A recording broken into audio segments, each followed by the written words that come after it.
Dear FAA, this is FatPastor here. We need to have a talk about remote ID and about the laws that you're passing and the regulations that you're putting into place. You see, I've been in radio control for over 25 years. I started flying nitro airplanes, 40 size. Actually, where I'm at right here,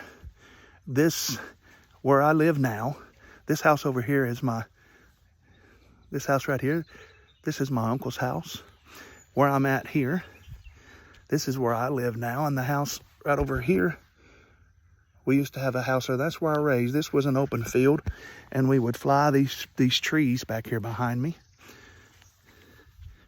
They were not there. They were small, and I would fly out into this field. Out here in the middle of the county, the closest airport to me is 3 miles away. It's 3 miles this way. Right back here, right over this cattle field, back here behind me, there's a grass runway. Private runway, airstrip. I'm a personal friend of the man that owns it and runs it, and I have flown here on this property and the neighboring farmland for 30 years. I can see his planes coming in. I know his approach when he comes in for a landing. I know when he takes off. I also worked 14 years at Gallatin, Tennessee Municipal Airport doing photogrammetry. And here I am now, a FPV and airplane pilot facing remote ID.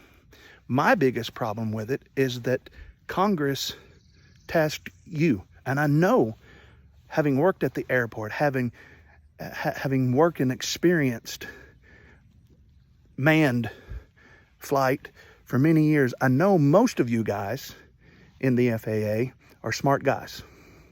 Some of you aren't, but I know Congress tasked you to come up with a safe way so that we all can fly this airspace. I submitted my thoughts on remote ID and the things that were coming, and it was like everything that we sent in to you, the FAA, you didn't listen to it. You cared more about listening to lobbyists. Surrounded by me, there's 3 houses.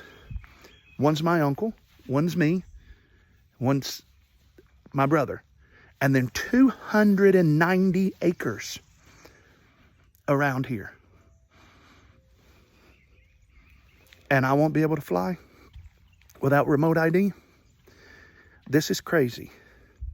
This is overreaching, because look here today. I mowed my grass. I mow my own grass. I take care of my own family. But the same politicians who have told you to fix this airspace issue are some of the same politicians that are saying gas mowers, your gas mowers that you mow your yard with, are going to be illegal. Look here, this is 1.5 acres that I live on. And what? I know I live in Tennessee. Thankfully, they're not talking about that yet. What am I going to do? Mow half of it with an electric mower and then wait the next day? I work. I take care of my family. I take care of a handicapped daughter.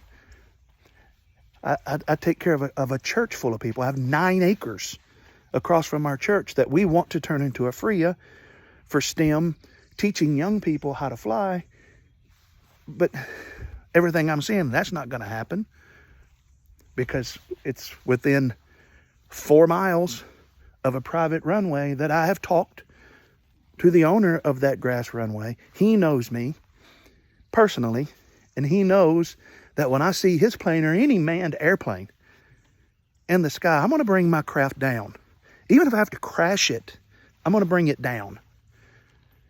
So we need to talk FAA, you need to listen and you need to reason, not just with us, the American people, because listen, you live here too. And today it's the FAA, but tomorrow it may be your guns or your mower. Or what about the car you choose to drive? An SUV or a camper. Well, what if you decide to go camping, or you like to camp, or you like to fish?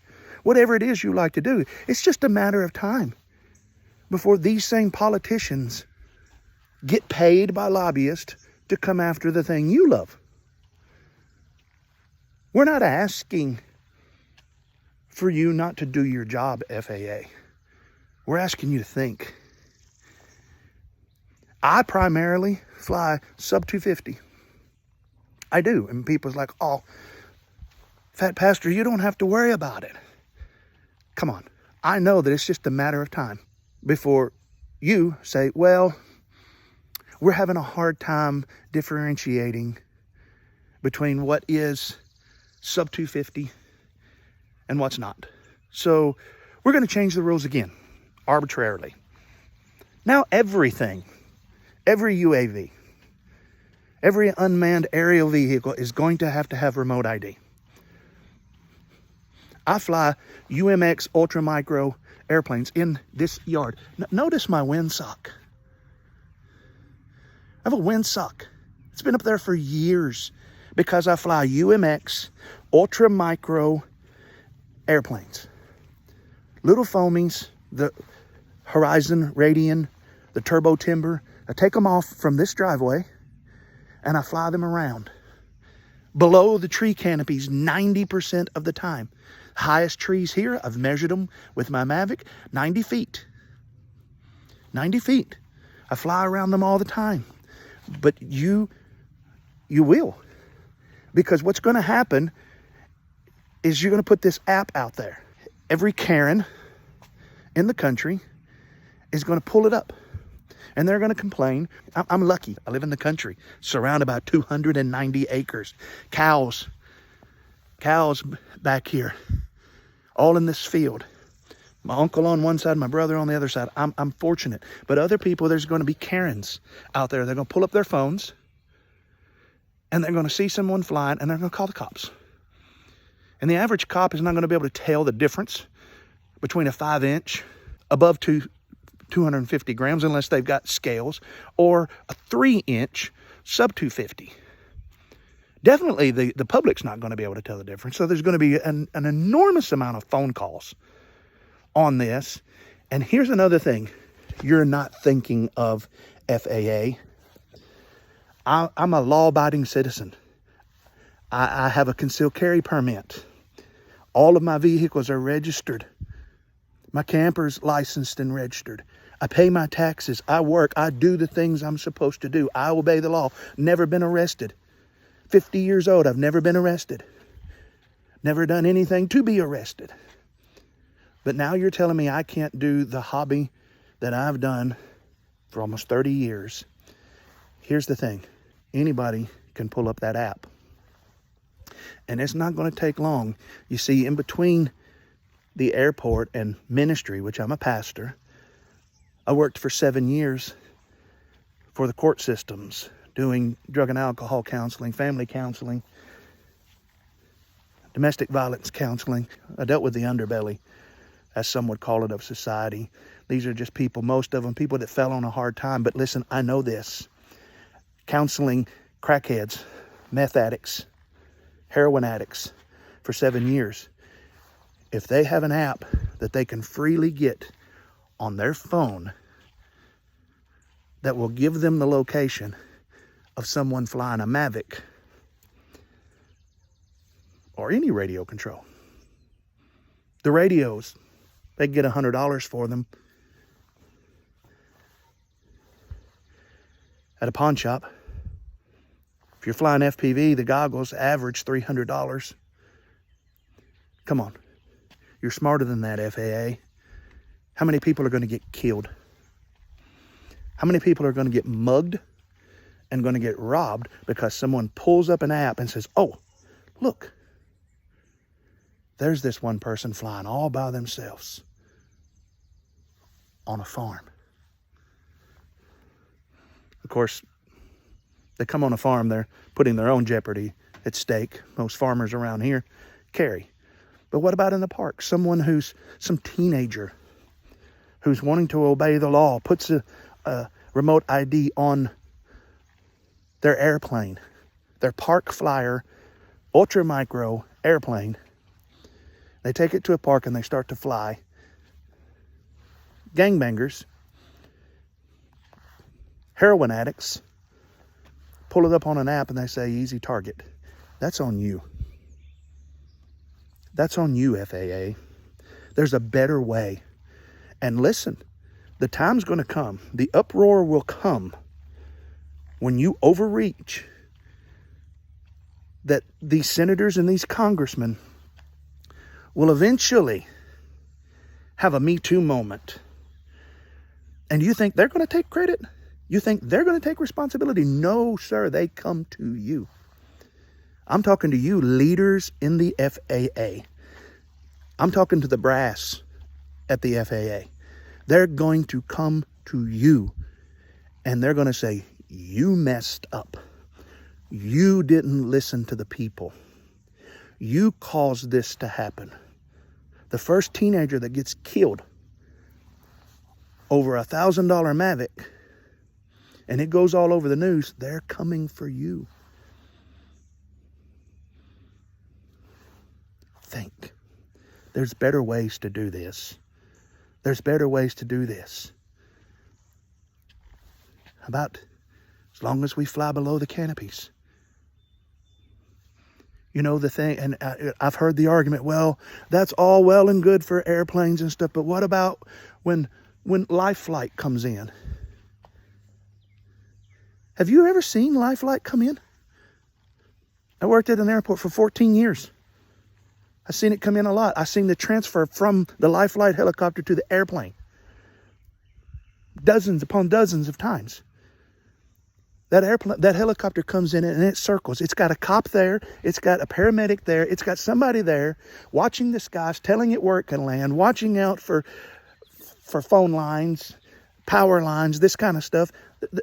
And if there's some idiot flying their FPV drone, your argument is, how can we find them? The average FPV drone doesn't stay in the air longer than 3 minutes. Yes, there's some long range, but they're not zipping them around a park. These guys are taking them up in the mountains. 3 minutes. Have you ever seen life flight land? Rarely. Does it make it to the ground in less than 3 minutes once it gets to the site? Think, FAA. Come on. You guys are smarter than that. Let me leave you with this. It's all fine. It's all good right now until they come after what you love, until they come after your freedoms, your children, your livelihood. I hope you reconsider. Any congressmen, elected officials that watch this, I'm a law-abiding citizen. I'm not looking to be a rebel. I'm looking to continue in the hobby that I've been in for over 30 years and seen no one killed.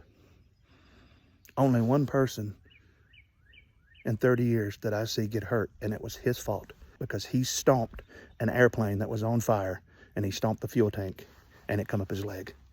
One person in 30 years. What other hobby has that? Fishing, boating, stock car racing, motorcycle racing, soccer, football, cheerleading.